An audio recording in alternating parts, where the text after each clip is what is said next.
এই পৃথিবীতে তিনটি ছোট বাচ্চা কথা বলেছিল, কিতাবটা প্রমাণ দেয়। বলবেন তা কি করে?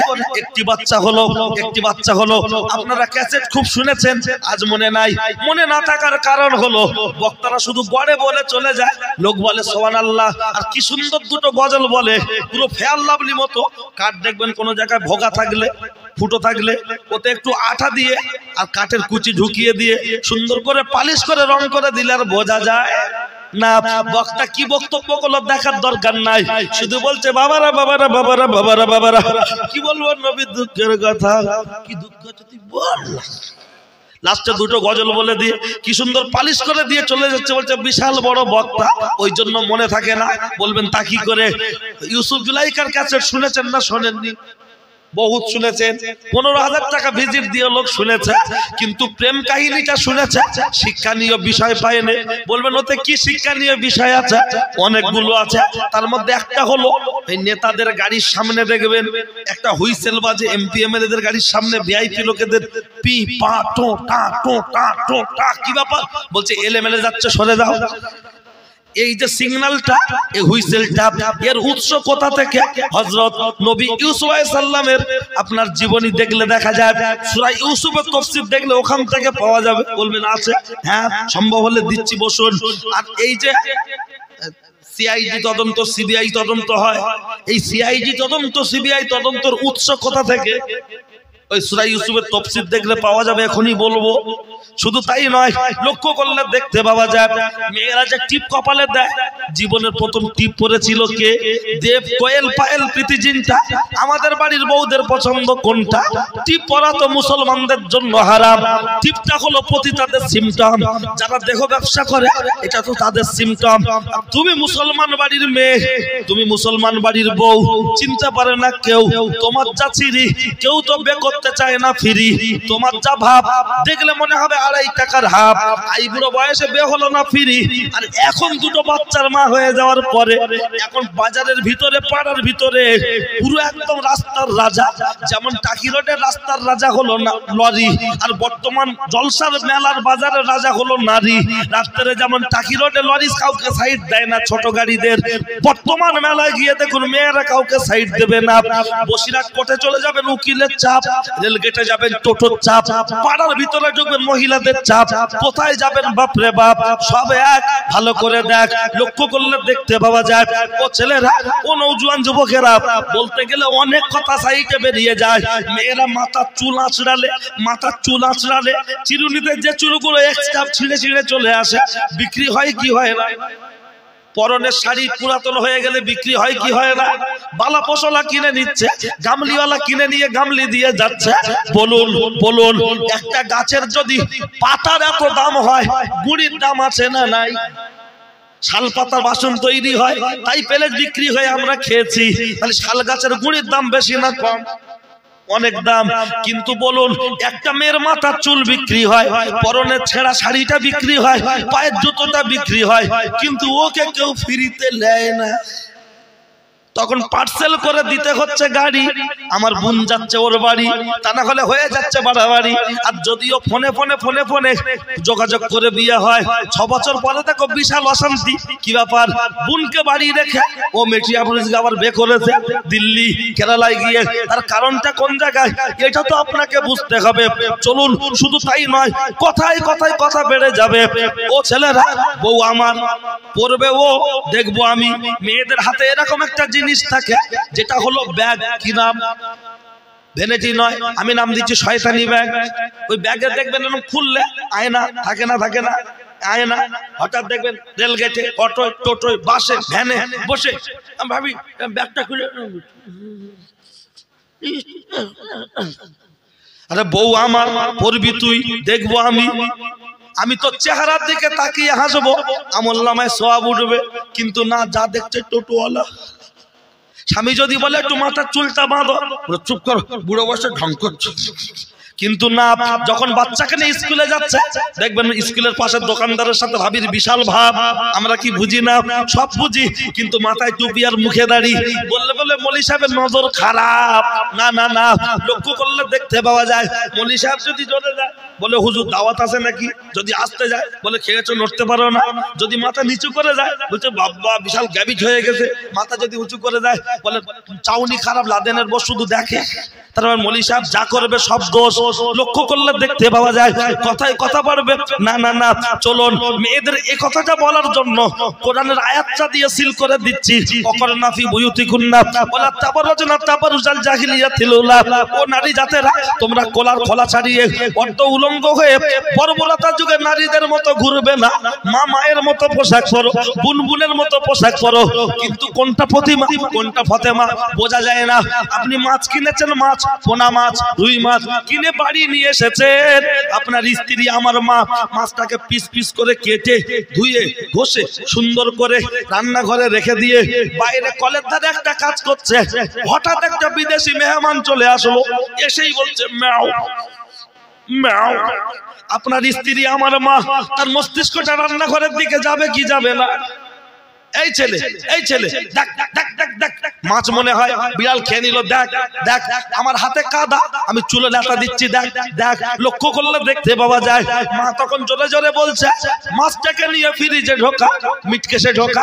যদি ফ্রিজ না থাকে মিটকেশ না থাকে বলছে মাছের হাঁড়ির মুখে শিলনোড়াটা চাপিয়ে দে, অথবা এক জগ পানি ওর উপরে চাপিয়ে দে। কেন? যাতে মাছটা বিড়াল না খেতে পারে।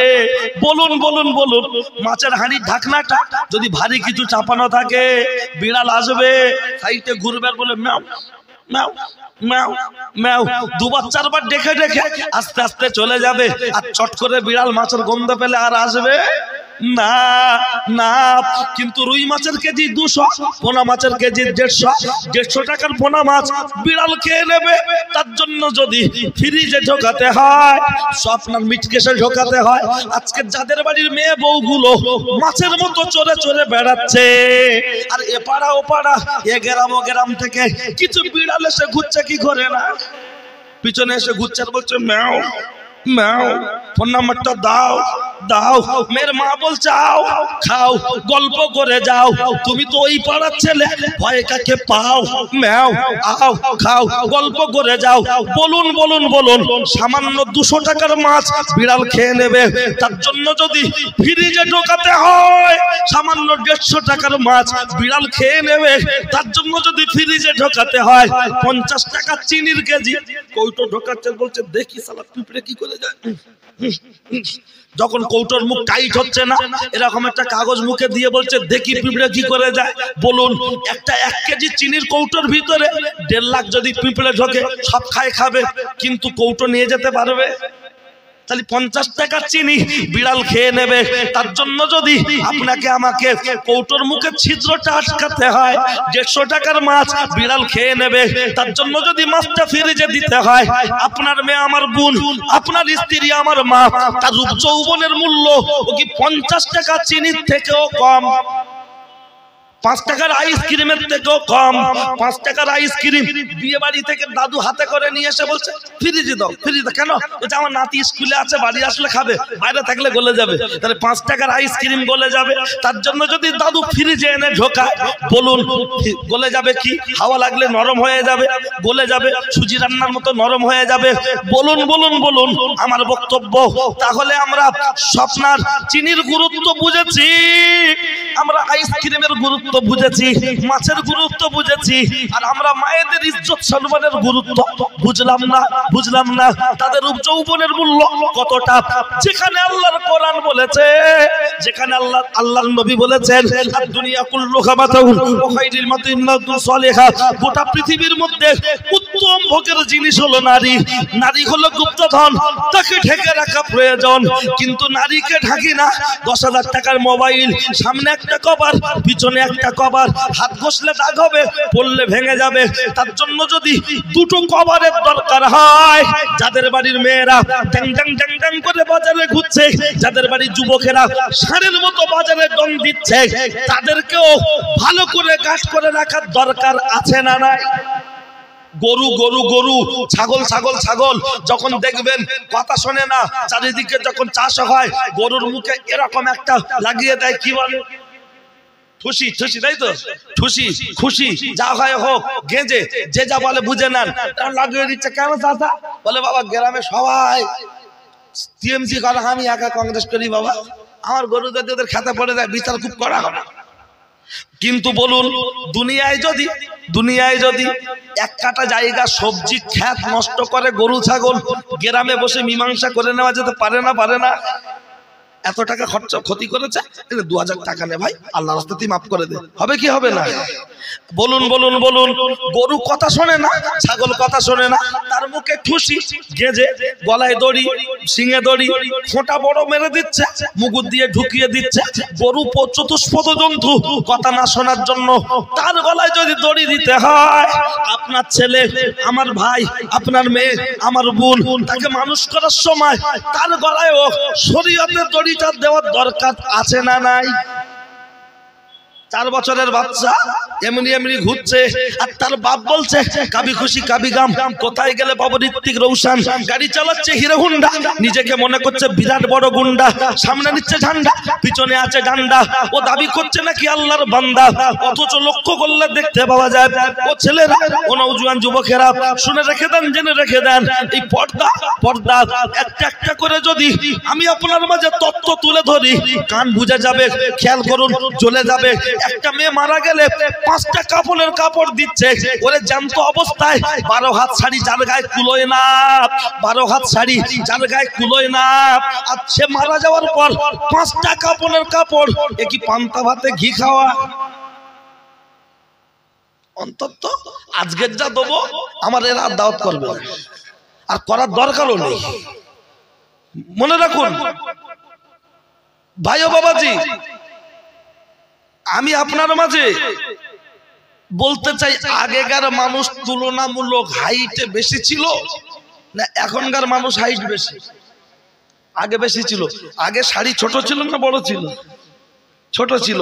আপনার মা, আমার দাদিমা হাইটে লম্বায় বেশি ছিল। 10 হাতের শাড়ি, তাদের শরীরের অঙ্গ পাড়ার পর পুরুষ দূরে যাক, বাড়ির দেওয়ার ভাসুর পর্যন্ত দেখতে পেত না। কথা ঠিক কিনা? আর এখন আমাদের ঝুমার মার হাইট কত? 2.5 ফুট বললে বাড়ি উঠতে দেবে না। 5 ফুট, 5 ফুট 1, ভালো করে দেখ, 5 ফুট 3 তাদেরকে দেখছি প্রতিদিন। আচ্ছা বলুন, এই 5 ফুট 3 ইঞ্চি হাইট, এখন শাড়ির সাইজ কত? 12 হাত শাড়ি, কিছুতে ব্লাউজের পিস ফ্রি আছে না নাই? 12 হাত শাড়ি, কিছুতে ব্লাউজের পিস ফ্রি। কিন্তু লক্ষ্য করলে দেখতে পাওয়া যায়, বলুন, আর 5 ফুট 3 ইঞ্চি হাইট, তারপরও গায়ে হচ্ছে না, কুলোচ্ছে না। তাহলে বলুন, তখনকার মানুষের 10 হাতে কুলিয়ে গেল, 12 হাতে কুলোয় না, জ্যান্ত অবস্থায় যার পর্দার দরকার হয়নি, আর মরণের পর 5টা কাপড়ের কাপড় দিয়ে, আর তার উপরে এরকম বেড কভার চাপা দেবে, আস্তে আস্তে নিয়ে যাবে। কেন?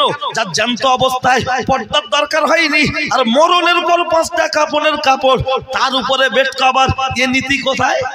ফাতেমাতুজ জোহরা, আল্লাহর নবীর বেটি, ইন্তেকালের আগে স্বামীকে লক্ষ্য করে বলেছিলেন, ও আমার স্বামী গো, আমি যখন মারা যাব বেশি লোক ডাকবেন না, মাত্র কয়েকজনকে ডেকে রাতের অন্ধকারে দাফন কাপন সারবেন, বেশি লোক জড়ো করবেন না। ফাতেমাতুজ জোহরাকে জিজ্ঞাসা করা হলো, ও নবীর বেটি ফাতেমা, হাসান হোসেনের আম্মা ফাতেমা, খাতুনে জান্নাত ফাতেমা, আলীর স্ত্রী ফাতেমা, তুমি এমন কথা বলছো কেন? উদ্দেশ্যটা একটু জানতে পারি? ফাতেমাতুজ জোহরা বললেন, স্বামী, আমি যখন মারা যাব লাশটা খাটিয়ার উপরে শোয়ানো থাকবে। দিনের বেলা হলে আমি কতটা লম্বা, কতটা চওড়া, কতটা মোটা মানুষ দেখে অনুভব করতে পারবে। তার জন্য বলেছি আমার দাফন হবে রাতের অন্ধকারে। দাঁড়াও ভাই, তুমি বসো, আমি অফার দিয়ে চলে যাওয়ার লোক না, পাড়ায় সিম বিক্রি করতে আসিনি। হ্যাঁ, আমি কথা যেটা আমার মেন টার্গেট, আমি ওই বক্তার বিরুদ্ধেই বলি যে করতে করতে এদিক ওদিক ঘুরেছে, বলে বাবা সময় শেষ হয়ে গেছে, আবার আগামী বছর সুযোগ হলে সে বলবো। আমি এর বিরুদ্ধে। কি বলিস বুঝতে পেরেছেন? আপনি মনে রাখুন, আমি নেমে যাওয়া যখন বলবো, ছেড়ে দিচ্ছি তখন বলবো। ও ছেলেরা, ও নওজোয়ান যুবকেরা, লক্ষ্য করলে দেখতে পাওয়া যায় ফাতেমাতুজ জোহরা এই যে নীতি, এই যে কথা, কারণ তিনি জ্যান্ত অবস্থায় যে পোশাকগুলো পরতেন, এই কথার দ্বারা কি মনে হয় টাইট না ঢিলা? দিলা। আর এখন স্বামী কিনে এনেছে, ওর গায়ে লাগে যে সাইজ তার থেকে একটু বড় সাইজ বাড়ি এনেছে, যে রেগে রেগে বলতে সত্যি কথা বলবে, আমার জন্য নিয়েছো না তোমার মার জন্য নিয়েছো? তোমার চোখে টাওয়ার নেই, আমি এই গায়ে দিলে বুড়ি বুড়ি লাগবে। আরে বউ তুই আমার এই কালারটা পছন্দ হয়েছে, তুই পরবি, আমি দেখবো, তা বুড়ি বুড়ি লাগার কি আছে? না, সে মারা গেলে 5টা কাপড়ের কাপড়। আর মেয়েদের কথা বেশি বলার কারণ, একটা ছেলে জাহান্নামে গেলে 5 জনকে 4 জনকে 3 জনকে 2 জনকে নিয়ে যাবে কম, কিন্তু মনে রাখুন একটা মেয়ে মারা গেলে কজনকে নেবে? 4 জন। 4 জন। তাহলে মনে রাখুন তাদের তো সেই জ্ঞান কাণ্ড করে আমরা অভিভাবক যারা গার্জেন তাদের সেভাবে গাইড করার প্রয়োজন। আমি এই ঢালাই রাস্তা দিয়ে ঢুকেছি, এই ঢালাই রাস্তা দিয়ে, তা আমি ওখানে 5-7 মিনিট মতো দাঁড়িয়েছিলাম, যেহেতু গাড়ি ঢুকবে না দাঁড়িয়েছিলাম, কমিটির ছেলেরা আসছে, তা যা ভিড় এদিকে আসার, আর যা লিপস্টি পড়েছে, আর যা অবস্থা, তাতে হাড়োয়ার মেলা আসছে না, শশীনার সবাই আসছে, বোঝা যায় না। লজ্জা হয় না, শরম নেই? আর এদিকে বলছে যুগ জামানা পাল্টে গেছে, যুগ জামানা পাল্টে গেছে, বিনা পণে বে হয় না, যুগ জামানা পাল্টে গেছে। কে বলেছে? যে খাবারের প্যাকেটের যত কায়দা করে প্যাকেটিং করা, সেই জিনিসটা তত দাম বেশি, ঠিক না ভুল? যত দাম বেশি। আমি আপনাকে ওই বিষয়ে ঘটনা শোনাতে পারবো না আজকের, ওই বিষয়ে এক্সাম্পলও দেব না খুব বেশি, তবে এতটুকু আমি বলবো, হাতে না ধরে দুটো পায়ে ধরে বলছি, যারা বাপ আছেন, যারা মা বড় ভাই আছেন, যারা স্বামী আছেন, আমিও কোনো বাড়ির স্বামী, আমিও কোনো বাড়ির বড় ভাই, আমিও কোনো বাড়ির বাপ, কিন্তু মনে রাখুন আমরা কিন্তু সবাই আল্লাহর দরবারে আসামি হয়ে কাঠগড়ায় দাঁড়াতে হবে, কথা ঠিক কি না? জলসা দেওয়া ফরজ নয়, 1 বছর যদি জলসা বন্ধ হয় আল্লাহ কৈফিয়ত নেবে না। এই শশীনার যুব কমিটি, তোমরা কেন সভা দিলে না? কিন্তু তোমার বোন, তোমার মেয়ে একটা মিনিটের জন্য বিপর্যয় চললে খোদার দরবারে কৈফিয়ত দিতে হবে, তৈরি থাকো। ইয়ার কি হচ্ছে? বলে এখন আর সব না দিলি হয় না, লজ্জা নেই? অন্তত এর জন্য দায়ী, খোদার দরবারে দায়ী থাকতে হবে। সাবধান হয়ে যান, যদি সামলাতে না পারেন দেবেন না, অন্তত সাবধান হয়ে যান। মেলা বাড়ির মহিলাদেরকে যদি আটকে না রাখতে পারি, মহিলাদেরকে আটকে নেন, ছেলেরা একটা হলো দিকে যাবে না। যারা ট্র্যাক্টর চালায়, ট্র্যাক্টর ছাড়া তারা বেশিক্ষণ হাঁটতে পারে? যারা গরু এ হাট থেকে ওই হাটে নিয়ে যায়, তারা গরু ছাড়া হেঁটে হেঁটে যাকবেন দেখে এখান থেকে বাগজোলা যাওয়ার ক্ষমতা নেই, তার কারণ ভালো লাগবে না, ক্ষমতা নেই, মানে জেদ করলে অনেক কিছু হয়, কিন্তু যাবে না। তার ঠিক তদ্রূপ মহিলারা যতক্ষণ বাজারে ঘুরবে, ভিড় করবে, কিছু মদ্দা লোক আছে এদিক ওদিক থেকে এসছে, ওরা এই ছ্যাঁচড়ামো করতেই এসছে এখানে, ওরা শুধু এদিক ওদিক ঘুরবে, ওরা সবার জন্য আসেন। বুঝবো কবে? আমাদেরকে ডেকে এনে লোক নেই, জন নেই, ডাকো।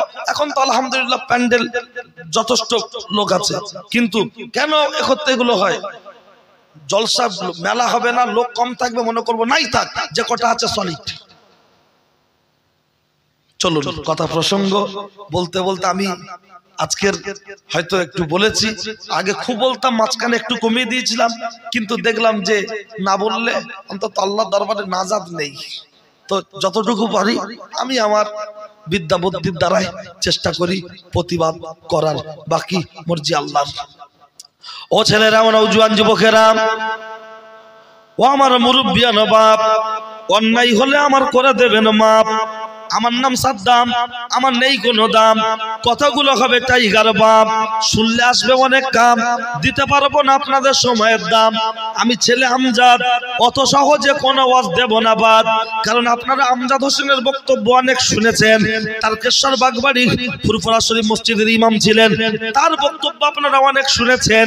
সেই আমজাদ হোসেনকে আর পান না, তার ছেলেকে যখন দাওয়াত করে এনেছেন, দুটি কথা বলছি, বলতে পারি দাওয়াত করেছেন। এবার আসুন আমি বলতে চেয়েছিলাম যে এইগুলো এই সিআইডি তদন্ত, সিবিআই তদন্ত, এই এমপি এমএলএদের গাড়ির সামনে যে সিগন্যাল উৎস কোথায়? আর বলছিলাম নবী আপনার ইউসুফ জুলাইখার ক্যাসেটের কথা বলছিলাম।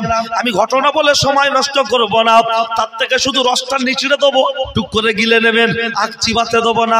কিতাবের মধ্যে এসেছে, লক্ষ্য করলে দেখতে পাওয়া যায় হযরত নবী ইউসুফ আলাইহিস সালামের ভাইয়েরা যখন আব্বার কাছ থেকে বলে বিভিন্ন রকম পদ্ধতি অবলম্বন করে আব্বার চোখ থেকে আড়াল করে নিয়ে সাইটে নিয়েই মারা শুরু করেছে।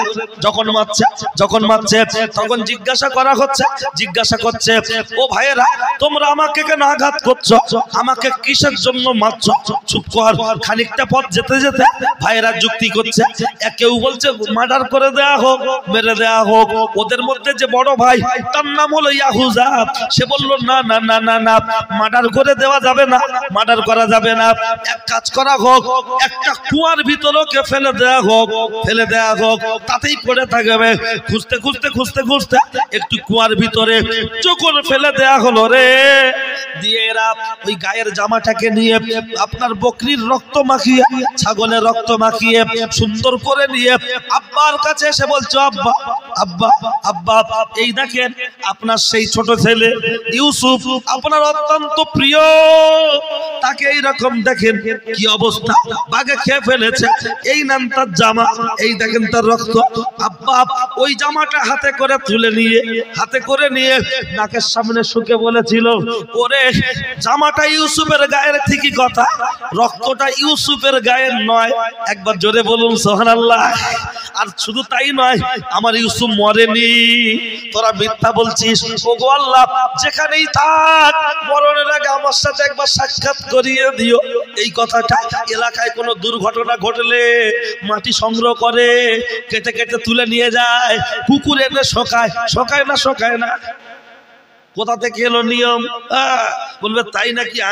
একটু বুঝে নেন। লক্ষ্য করলে দেখতে পাওয়া যায় ও ছেলেরা কিছুদিন চলছে এমন করে, একদিন দুদিন চলতে চলতে চলতে চলতে ভাইয়েরা কুয়াটার একটু দূর থেকে লক্ষ্য রেখেছে, কেউ কুয়া থেকে ইউসুফকে তুলে বাড়ি না পাঠিয়ে দেয়, বাড়ি না পাঠিয়ে দেয়, পাহারা দিচ্ছে।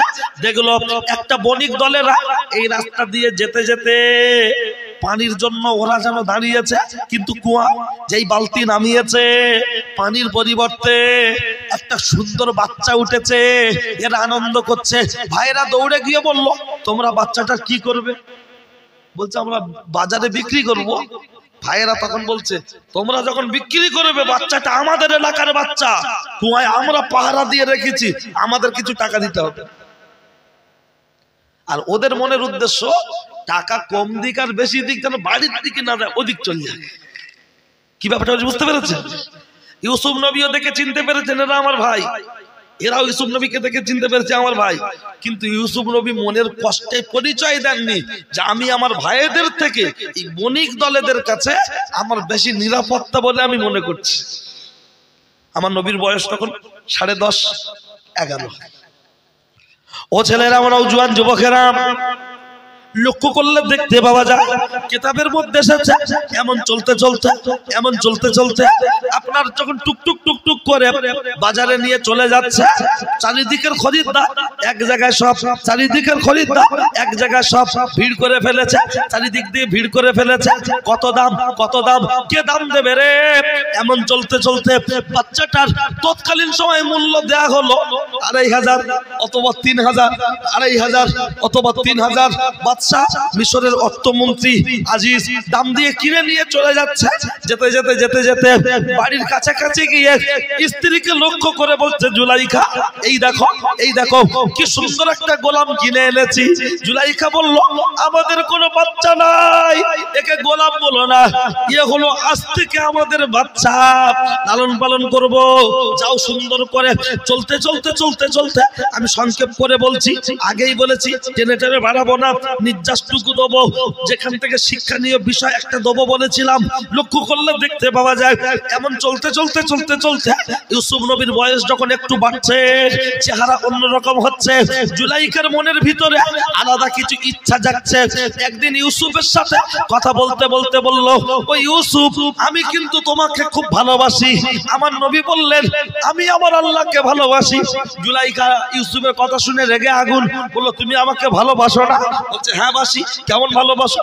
বলছে, আমি তো আপনার সন্তানের মতো আর আপনি আমার মায়ের মতো। কিন্তু জুলাইখা বলল, না, আমি তোর মা নয়, তুই হলি আমার স্বামীর টাকা দিয়ে কেনা গোলাম। কথা শুনবি না মানে? আহা, আঙ্গুর ফল যখন খেতে পারে না তখন ও ছেলেরা, নওজোয়ান যুবকেরা, লক্ষ্য করলে দেখতে পাওয়া যায় আমার নবীর মনটা খুব খারাপ, অত্যন্ত মনটা খারাপ। এমন চলতে চলতে চলতে চলতে জুলাইখা আমার নবীকে সহজে পাকড়াতে পারছে না। একদিন জুলাইখার দাসী, যার নাম তাফসীরের কিতাবে এসেছে কালিমামা, কালিমামাকে ডেকে বলা হলো, ও কালিমামা, কালিমামা, তুমি এদিকে এসো। কি খবর? বলছে, আমি ইউসুফের প্রেমে দেওয়ানা, ইউসুফ ছাড়া আমি বাঁচবো না। ছলে বলে কলে কৌশলে ইউসুফকে আমার ঘরে নিয়ে আসবে গভীর রাতে। তবে আমার ঘরে ঢুকতে গেলে যতগুলো দরজা পার হবে প্রত্যেকটা দরজা তালা মেরে দেবে, যাতে ইউসুফ দৌড়ে পালাতে না পারে। কালিমামা চলে গেল সুযোগের অপেক্ষা, ইউসুফ নবীর পিছনে পিছনে। একদিন বলল, ইউসুফ, জুলাইখা তোমাকে ডেকেছে। আমার নবী বললেন, এত রাতে আমি যাব না। বলল, যেতে হবে। খুব কথাবার্তা হতে হতে তখন কালিমামা বলল, ও ইউসুফ, তুমি কেন যাবে না? তুমি তো জুলাইখার স্বামীর টাকা দিয়ে কেনা গোলাম, তোমাকে যেতে হবে জোরপূর্বক। লক্ষ্য করলে দেখতে পাওয়া যায় গোলাম বলেছে মনিব, তাই গোলাম কথা রাখার জন্য খুব চেষ্টা করতে করতে নবী ইউসুফ আলাইহিস সালামকে টুকটুক টুকটুক টুকটুক করে যখন আগিয়ে নিয়ে যাচ্ছে রে, একটি একটি করে দরজা পার হচ্ছে, দরজায় তালা মেরে দেয়া হচ্ছে। এই করতে করতে পরপর 6টা দরজা পেরিয়ে 7 নম্বর দরজা শেষ। ভিতরে ঢুকে আমার নবী 3টি জিনিস দেখেছিলেন। একটি হলো জুলাইখা তার রূপ যৌবনকে সাজিয়ে বসে আছে। আরেকটি দেখেছিলেন কি, ঘরের এক কোণায়, ঘরের যে কোণ এক কোণায় আব্বাজানের প্রতীক ছবি। আব্বাজান যেন গালের শাহাদাত আঙুলটা এরকম করে কামড়ে ঘরের এক কোণায় ধরে দাঁড়িয়ে আছে। যেই ঘরের ভিতরে ঢুকে আমার নবী ইউসুফ আলাইহিস সালামের চোখে ওটা ধরা পড়বে। আমার নবীর দ্বারায় আল্লাহ যে কোনো মূল্যে ওই জায়গা থেকে সেভ করবেন না, করবেন না। আব্বা চেহারার দিকে তাকিয়ে পাশেই দেখলেন জুলাইখার যে দেব দেবতা, মানে যাকে উপাসনা করে, তার সব চোখে এরকম করে কাপড় দিয়ে বাঁধা। জুলাইখাকে আমার নবী জিজ্ঞাসা করছে, ইউসুফ, এই আমার নবী জিজ্ঞাসা করছে, জুলাইখা, তোমার এই দেব দেবতার সব এরকম কেন? বলছে, আমি তোমার সাথে এখন যে পরিস্থিতিতে যাব, ওরা দেখলে আমার মান সম্মান লাগবে, আমার দেবতা উপাসনা করি, তাই চোখটা বেঁধে দিয়েছি ওরা যাতে দেখতে না পারে। আমার নবী বললেন, তোমার দেবতার চোখ বাঁধা যায় আর আমার রবের চোখ বাঁধা যায় না। আমার রব সদা সর্বদা দেখতে পান। কথা ঠিক না ভুল? এমন কথাবার্তা চলতে চলতে জুলাইখা নবীর হাতটাকে ধরে নবী ইউসুফকে জিজ্ঞাসা করা হলো, তোমার কি কোনো সাক্ষী আছে? আমার নবী বললেন, আমারও সাক্ষী আছে। সাক্ষীটি কে? বলতে, ছোট্ট বাচ্চা যে দোলনায় শোয়ানো আছে, আমার সাক্ষী হলো ওই বাচ্চা। জুলাইখা ঘুরিয়ে বলল, ওইটুকু বাচ্চা ও কি কথা বলতে? বাচ্চাই কথা বলবে, ওই বাচ্চাটা কে জানেন? জুলাইখার আপন খালাতো বোনের বাচ্চা। এই বাড়িতে বোন বেড়াতে এসেছে, বোনের বাচ্চা দোলনায় শোয়ানো আছে। যখন বাচ্চাটার সামনে চলে গেল, ওই বাচ্চাটাকে গিয়ে এমন করে কথা বলা হচ্ছে, এমন করে কথা বলা হচ্ছে, ও বাচ্চা, ও বাচ্চা, ও বাচ্চা, বলো বলো বলো তোমার বাপকে। ও বাচ্চা, এই দেশের দোষীকে একটু তুমি বলো। তখন ছোট্ট বাচ্চাটা বলে ফেললো যে আমার সামনের দিকে যদি ছেঁড়া থাকে, দোষ হলো জুলাইখার। সূরা ইউসুফের 26, 27, 28 নম্বর আয়াতটা খুলে একটু দেখবেন। বাড়ি যদি বাংলা কোরআন শরীফ থাকে অথবা তাফসীর থাকে একটু খুলে দেখে নেবেন। আর জামার যদি পিঠের অংশ ছেঁড়া থাকে, দোষ হলো জুলাইখার। তখন জুলাইখার হাতে ছেঁড়া অংশ।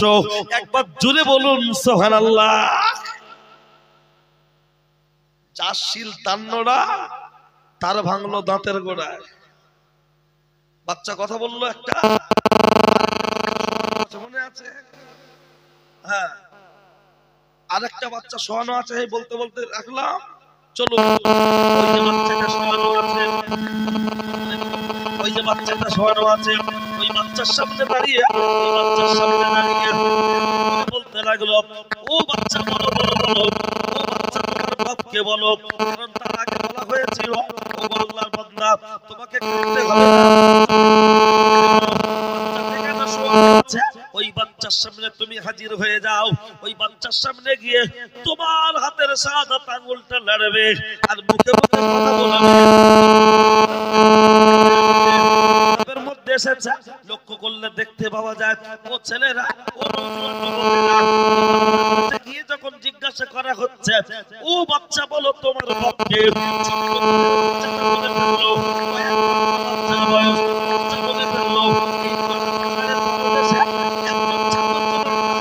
আমার বাপ বকলমে জুরায়েজ হলো নির্দোষ। একবার জোরে বলুন সুবহানাল্লাহ। গ্রামের মানুষেরা ঘরে ভেঙেছিল,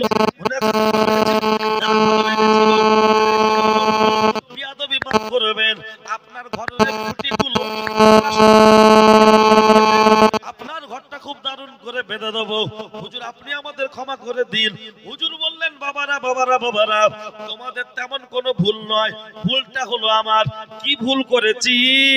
অন্য কিছু নয়, আমি তাহাজ্জুদের নামাজ পড়ছিলাম আর আমার মা পাশের ঘরে শুয়ে শুয়ে শুয়ে শুয়ে আমার কাছে পানি চাইছিল।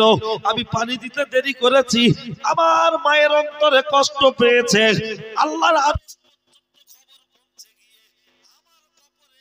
আমার কপালে এর রিয়াকশন ঘটেছে। কি বলেছিলাম? মাথায় বাজ পড়বে, প্রমাণ হয়েছে। আরেকটা আমি আগে বলেছিলাম কথাটা, আরেকবার শুনিয়ে দিচ্ছি। স্বামী যদি স্বামীকে রেখে অপর পুরুষের হাত ধরে চলে যেত, বাচ্চা শুদ্ধ রেখে গ্রুপ থেকে লোন নিয়ে সোনা দানা সব নিয়ে, ওটা কি মাথায় বাজ পড়া বলে না? দোকানদারে গিয়ে বলছে, আঙ্গা বউ চলে গে। বলে কার সাথে গেল রে? বলছে আমাদের বাড়ি আসতো না, ধরম ভাই বলতো, ধরম ভাই নাও এখন বর।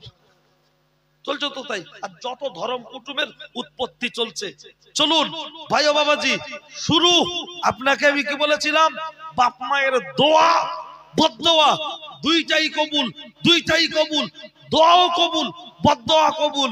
বাপের মুখে দাঁড়িয়ে থাক আর নাই থাক, নামাজ পড়ুক আর না পড়ুক, সে তোমার জন্মদাতা পিতা, সে তোমার গর্ভধারিণী মাতা, তাকে তোমাকে অবহেলা করা যাবে না।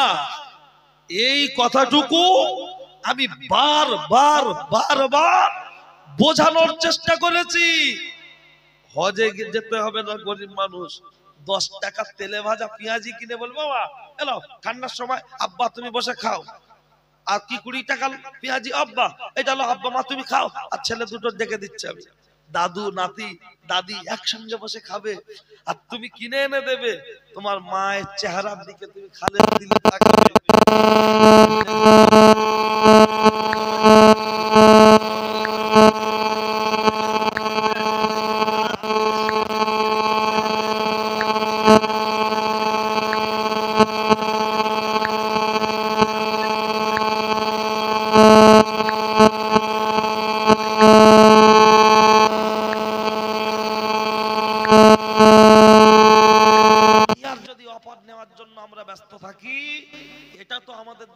পাকা অপার আব্বা মা আজ পর্যন্ত কেউ বলতে পারবেন কোন বাপ বলেছে এখনই আমার একটা বুলেট গাড়ি কিনে দে হারওয়ায় একটু চা খেয়ে আসে? না, বরঞ্চ ছেলে বলেছে যদি গাড়ি না কিনে দাও আমি ভাত খাবো না, পড়বো না, কাজে যাব না। বাপ জমি লিজ তুলে কোন রকম ধান চাল বেচা বিক্রি করে বাচ্চার শখ পূরণ করেছে। আর সেই বাপ যখন বুড়ো হয়ে গেছে, মিষ্টি খাওয়ার ইচ্ছা হচ্ছে, সুগার পেশেন্ট, রসগোল্লা এনে ও আর ওর বউ হলারে দিচ্ছে, কিন্তু সেই সময় যদি সুগার ফ্রি দুটো মিষ্টি এনে বলা হয় আব্বা তোমার সুগার, তাই তোমার জন্য রসগোল্লা আনিনি, এই সুগার ফ্রি দিয়ে নিচ্ছি, এটা তুমি খাও, অসুবিধা হবে না। আব্বা মা ওটা খেলে তার দিলটা খুশি হবে কি হবে না? কিন্তু না, বউকে জিজ্ঞেস করছে কি খাবে তুমি, চিকেন চাউমিন না এক চাউমিন। ভোরবেলা একদম স্পেশাল মাল চলে আসছে, শালির বলছে তুমি কি খাবে, মোগলাই, চিকেন মোগলাই, সব আলাদা আলাদা যাচ্ছে। আর যদি বলে তোর মার একটু রসগোল্লা দে, বলছে আমার মা সুগার, আমার খায় না, খায় না। আমরা যখন ছোট ছিলাম ঝাল তরকারি গালে দিলে কাঁদতাম, আমাদের মায়েরা গোশ আলু গালে দিয়ে চুষে ভাতের সাথে ঝোলটা ভালো করে মাখিয়ে শুকনো হতো আলুটা, তখন দিয়ে বলতে এবার খা, এবার খা, এবার খা। বলুন একটা বাপ একটা মা তার বাচ্চাকে কত অভাব। আমরা যখন ছোটবেলায় জন্মগ্রহণ করেছি তখন আব্বা মাদের কত অভাব, মাটির বাড়ি, গাড়ি নেই, মোটরসাইকেল নেই, কিচ্ছু নেই, বাচ্চাকে কত কষ্ট করে লালন পালন করেছে। আর সেই বাচ্চা বড় হয়ে রজনী তুলসী বিমল ছিটচার গালে দিচ্চার বলছে হাম সব পোল্ট্রি কা বাচ্চা খায়, हमारा फादर मदर नहीं है। শ্বশুর খেতে পারে, শাশুড়ি খেতে পারে, সুন্দর বাড়ি করে পাঁচিলের মাথায় লিখে রেখেছে পিতা মাতার আশীর্বাদ, ওই বাড়িতে সবকিছু পাবেন, বুড়ো আর বুড়ি বাদ। মাথায় বাজ পড়ে না? কে বলেছে? এখন এই বাচ্চাটা বসে আছে, রাত 2টার সময় বাড়ি গিয়ে ওনার স্ত্রীকে ডাকবে, আয় সাদ্দামের মা। ও বুড়ি না কাঁপতে কাঁপতে বলে এ দেখো কি হয়েছে, তুমি কোথায় ছিলে, তুমি কোথায় ছিলে, বলে সুন্দর করে দরজাটা খুলে আদবের সাথে বলবে ভাত খাবে তো বসো। আর একটা 27 বছরের যুবক বাড়ি গিয়ে স্ত্রীকে ডাকুক, এই ঝামেলা, এই ঝামেলা, অক্সিজেন বিবি হট, দুবারে 3বার ডাকলে না ঘুমের ঘরে উঠে বলছে কি হয়েছে, তুমি রাত 2টার সময় একটা ঘেউ ঘেউ করছো।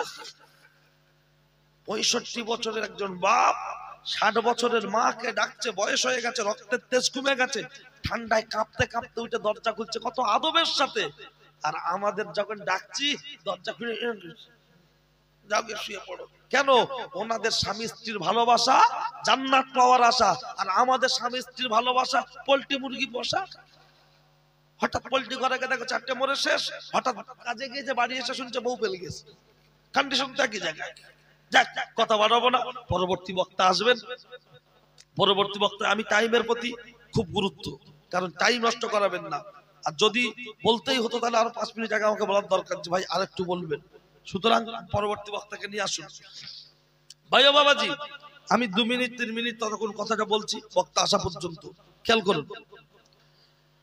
আমি যখন পিতামাতার উপরে এ কথাটুকু বলেছি, আপনি মনে রাখুন আব্বা মার যে দোষ নেই, আব্বা মা ধোয়া তুলসী পাতা তা নয়, দোষ সবারই আছে, কম বেশি দোষ আছে।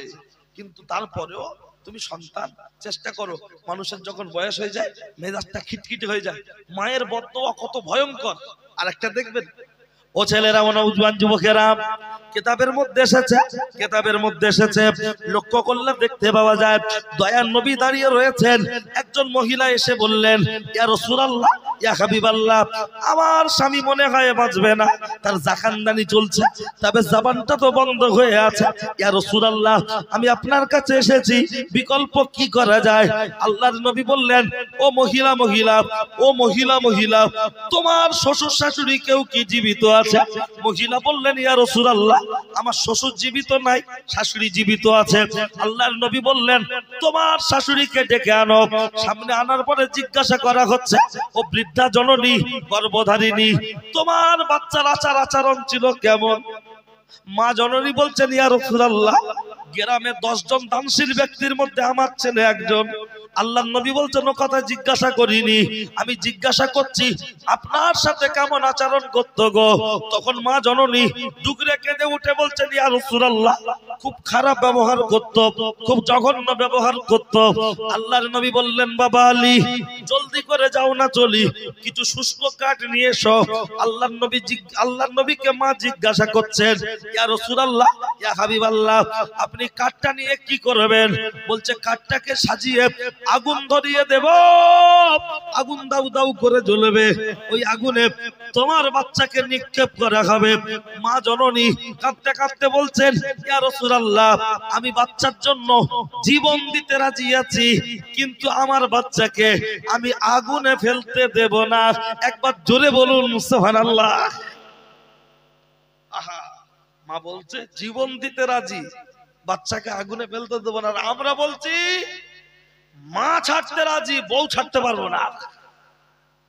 লম্বা বারান্দায় পাঁচিল দিয়ে ঘিরে নিচ্ছে, এরকম করে ঘিরে নিচ্ছে, বুড়ির মুখ দেখবে না।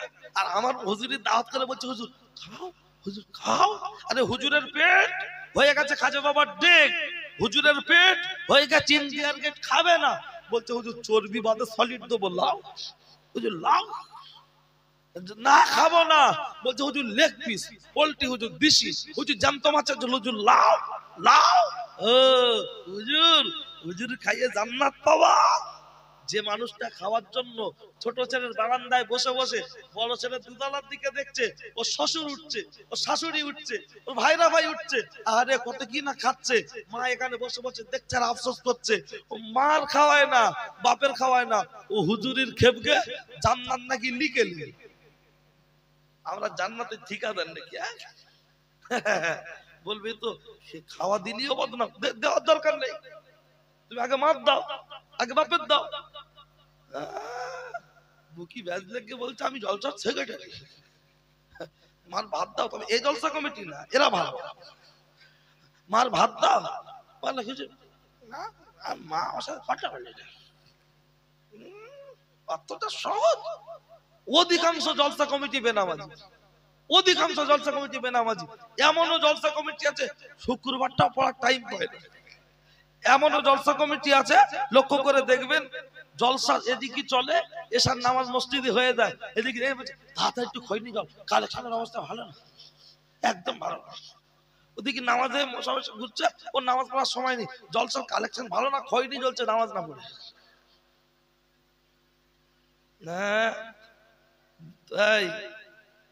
ও ছেলেরা, ও নওজোয়ান যুবকেরা, আল্লাহর নবী সাল্লাল্লাহু আলাইহি ওয়াসাল্লাম, এই কমিটির ছেলেরা, আমি কিন্তু মাইক ছেড়ে দিয়ে চলে যাব, তোমরা আমাকে আসো না, কিছু বলো না, কি ব্যাপার তোমাদের?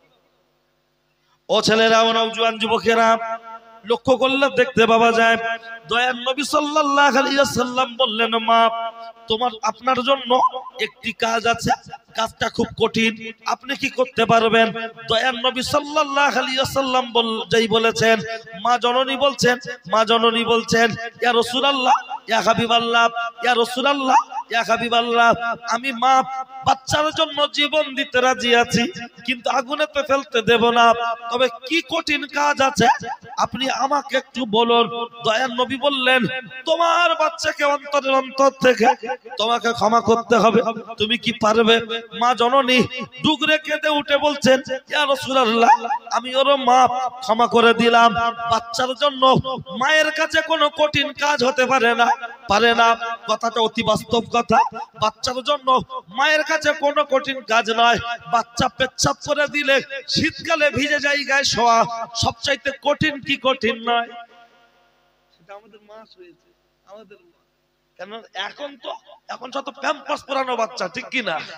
আর আমরা চটের বস্তায় শোয়া বাচ্চা।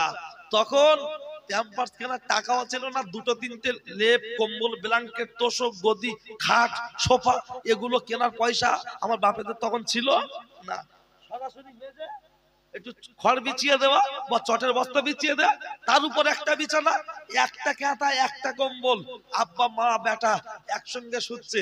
যেই পেচ্ছাপ করে দিয়েছে সাইডে, হঠাৎ বাচ্চা কাঁদছে, বুড়ি হবে না, কাঁদছে, মা ঘুমিয়ে করে বলছে পেশাব করে দিয়েছি বাবা, পেশাব করে দিয়েছে, কাঁদিস নি বলে বাচ্চাকে সরিয়ে দিয়ে দেখবেন আবার মা বাম দিকে তুলে দেয়, বাম দিকে পেচ্ছাপ করে দিলে বাচ্চাকে তুলে মা বুকের উপরে চাপিয়ে নেয়, যাতে আমার বাচ্চার কোন রকম ঠান্ডা লেগে না যায়।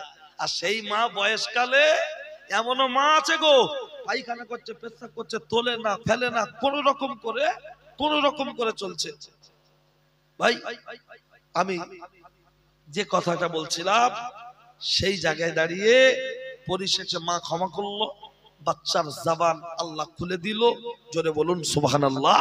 পরবর্তী বক্তা এসেছেন, যদিও আপনারা তাকে চেনেন জানেন, আমার অত্যন্ত মহব্বতের ছোট ভাইয়ের মতো হযরত মাওলানা শাহিনুর রহমান সাহেব কচুয়া, তার মুখ থেকে আপনারা আলাপ আলোচনা শুনবেন।